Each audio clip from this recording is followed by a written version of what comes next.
안녕하세요. 국내 선물 거래에 관심을 갖기 시작한 투자자라면 가장 먼저 접하게 되는 개념 중 하나가 바로 레버리지입니다.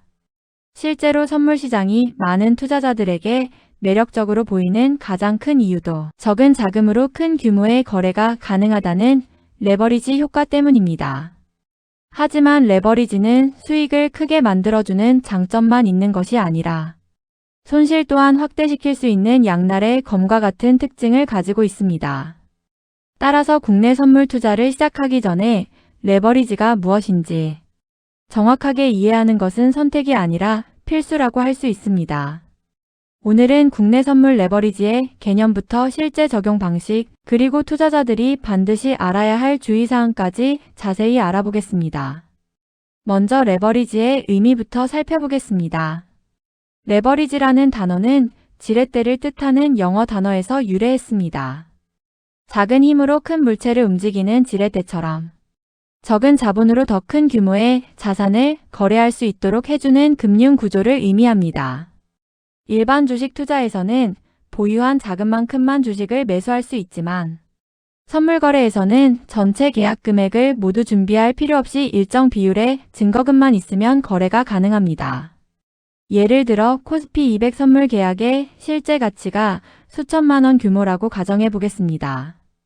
투자자는 이 금액 전부를 준비할 필요 없이 거래소가 정한 증거금만 있으면 해당 계약을 매매할 수 있습니다. 결과적으로 적은 자본으로도 큰 규모의 시장 움직임에 참여할 수 있게 되는 것입니다. 이것이 바로 선물 거래 레버리지의 핵심 원리입니다. 많은 초보 투자자들이 레버리지의 장점에만 집중하는 경향이 있습니다. 실제로 시장 방향을 정확하게 예측했다면 적은 자금으로도 높은 수익률을 기록할 수 있습니다. 예를 들어 현물 시장에서는 1% 상승 시 투자금 대비 수익도 1% 수준에 머무르지만 선물 시장에서는 레버리지 효과로 인해 실제 투자금 기준 수익률이 훨씬 크게 나타날 수 있습니다. 이러한 특성 때문에 단기 매매를 선호하는 투자자들에게 선물 시장은 상당히 매력적인 시장으로 평가받고 있습니다. 하지만 레버리지의 위험성도 반드시 이해해야 합니다. 많은 투자자들이 선물 시장에서 큰 손실을 경험하는 이유 역시 레버리지를 제대로 이해하지 못했기 때문입니다. 시장이 예상과 반대로 움직일 경우 수익이 확대되는 만큼 손실도 같은 비율로 확대됩니다. 특히 변동성이 큰 구간에서 무리하게 포지션을 보유할 경우 짧은 시간 안에 상당한 손실이 발생할 수 있습니다. 최근 국내 선물 시장은 글로벌 경제 상황과 미국 금리 정책, 환율 변동, 주요 기업 실적 발표 등 다양한 요인의 영향을 받고 있습니다. 시장 변동성이 커질수록 레버리지 효과도 더욱 강하게 나타납니다. 따라서 단순히 증거금이 있다고 해서 최대 규모의 포지션을 진입하는 것은 매우 위험한 행동이 될 수 있습니다. 선물 거래를 처음 시작하는 투자자들이 자주 범하는 실수 중 하나는 증거금 전액을 활용하는 것입니다. 예를 들어 계좌에 있는 자금을 모두 활용해 최대 계약수를 진입하는 경우가 있습니다. 시장이 조금만 불리하게 움직여도 계좌 변동폭이 크게 나타나며 심리적인 부담이 급격히 증가하게 됩니다. 결국 감정적인 매매로 이어질 가능성이 높아지고 이는 장기적인 손실로 연결될 수 있습니다. 경험이 많은 투자자들은 레버리지를 활용하더라도 항상 여유 자금을 남겨둡니다.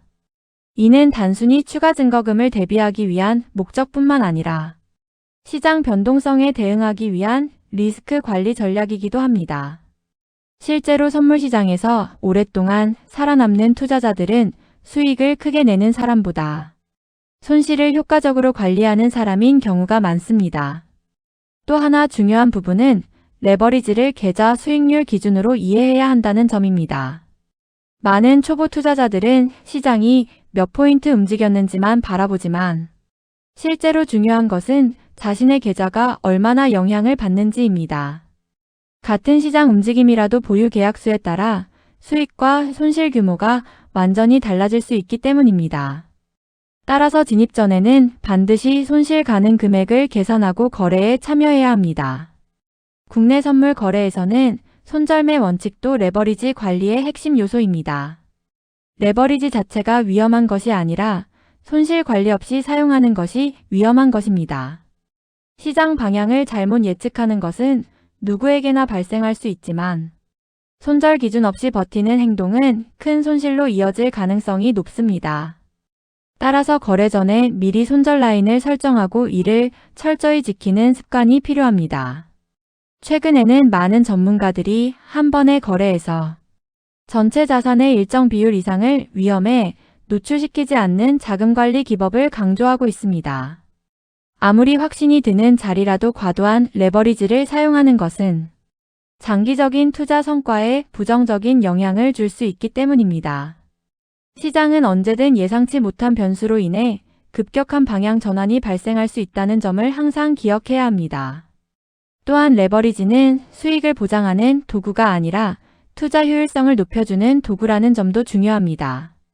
일부 투자자들은 레버리지를 통해 빠르게 큰 돈을 벌 수 있다고 생각하지만 실제 시장에서는 높은 레버리지가 오히려 계좌를 불안정하게 만드는 경우가 많습니다. 반면 꾸준한 투자자들은 적절한 레버리지를 유지하면서 안정적인 수익 구조를 만들어갑니다. 국내 선물 시장에서 성공적인 투자를 이어가는 사람들의 공통점은 레버리지를 무조건 크게 사용하는 것이 아니라 상황에 맞게 조절한다는 점입니다. 시장 변동성이 커질 때는 계약수를 줄이고 중요한 경제지표 발표 전에는 포지션 규모를 축소하는 등 위험 관리에 집중합니다. 결국 선물 시장에서 중요한 것은 얼마나 큰 수익을 노리느냐가 아니라 얼마나 오랫동안 시장에 남아있을 수 있느냐입니다. 결론적으로 국내 선물 레버리지는 적은 자금으로 큰 규모의 거래를 가능하게 해주는 강력한 투자 도구입니다. 하지만 수익뿐만 아니라 손실도 확대된다는 사실을 반드시 이해해야 하며 무리한 포지션 운용은 계좌의 큰 위험을 초래할 수 있습니다. 성공적인 선물 투자를 위해서는 레버리지의 구조를 정확히 이해하고 적절한 계약 규모를 유지하며 철저한 손절 원칙과 자금 관리를 병행해야 합니다. 레버리지를 단순히 수익 확대 수단으로 바라보지 말고 위험 관리와 함께 활용하는 도구로 접근한다면 보다 안정적이고 지속 가능한 국내 선물 투자가 가능할 것입니다.